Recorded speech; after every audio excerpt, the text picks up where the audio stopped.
தினம் ஒரு தகவல், தினம் ஒரு ஞானம். பிரம்மரிஷி பிதாமக பத்ரிஜி அவர்களுக்கு நம் அனைவருடைய வணக்கத்தையும் நன்றியும் தெரிவிச்சுக்கலாம். என்ன பார்க்கலாம்? எப்பொழுதும் திருப்தியுடன் வாழ பழகிக்கொள்.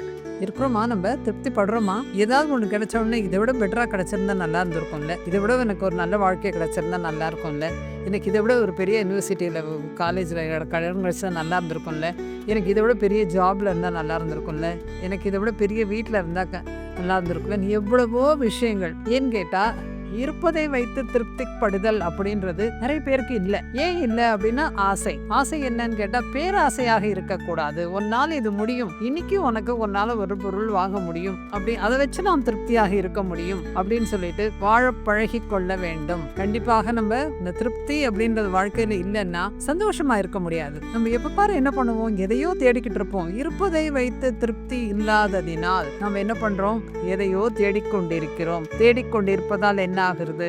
துக்கம் ஏற்படுகிறது. துக்கம், கவலை, பிரச்சனைகள், நோய்வாய்ப்படுதல், உடல் ஆரோக்கியம் இல்லாதது, மன ஆரோக்கியம் இல்லாதது, எவ்வளவோ விஷயங்கள். வாழ்க்கையில எவ்வளவு சந்தோஷமான விஷயங்கள் எல்லாம் இருக்கு. இந்த மனித பிறவி எடுத்திருப்பதை அரிது மானிடராய் பிறத்தல் அரிது அப்படின்னாங்க. அப்போ இந்த மனித பிறவி எடுத்து அதுல நம்ம ஊனமில்லாமல் இருந்து எவ்வளவு ஞானங்களை கற்றுக்கொள்வதற்கு நமக்கு நிறைய வாய்ப்புகள் இருந்தும் நாம் திருப்தி அடையவில்லை என்றால் அதனால் எந்த பிரயோஜனமும் இல்லை.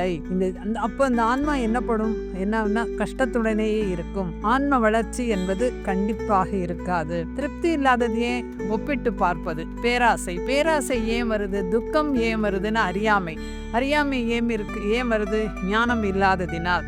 ஞானம்ன்றது கண்டிப்பாக தேவையான ஒரு ஒன்று. இந்த ஞானம் எப்படி கிடைக்கும்? எப்பொழுதுமே உலகாய விஷயங்களில் எல்லாமே தேவை, வாழ்வதற்கு எல்லாம் தேவை, வாழ்க்கைக்கு எல்லாம் தேவை. ஆனால் இது இருந்தால் மட்டும்தான் நான் சந்தோஷமாக இருப்பேன் ஒரு வட்டத்தை போட்டுக் கொள்வதால் எந்த பிரயோஜனமும் இல்லை. திருப்தியுடன் வாழ்வதற்கு ஞானம் வேண்டும்.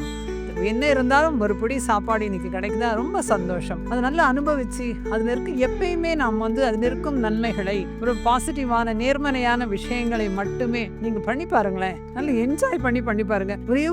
ஒரே ஒரு ரசம் சாதம் கிடைச்சா கூட நீங்க அப்பா எவ்வளவு நல்ல சாப்பாடு கொடுத்தாரு கடவுள், எவ்வளவு அமிர்தமா இருக்கு, இந்த வயிற்றுக்கு எவ்வளவு நல்லா இருக்கு அப்படின்னு நீங்க என்ஜாய் பண்ணி பாருங்க. எவ்வளவோ சந்தோஷமாக இருக்கலாம். வாழ்க்கையில திருப்திப்படுதல் என்பது முக்கியம். அந்த குணம் வர வேண்டும் என்றால் தொடர்ந்து தியானம் செய்ய வேண்டும், புத்தகங்கள் வாசிக்க வேண்டும். ஏனால் ஞானம் என்பது மட்டும்தான் திருப்தியை கொடுக்கும். தொடர்ந்து தியானம் செய்வோம், ஆனந்தமாக வாழ்வோம். நன்றி.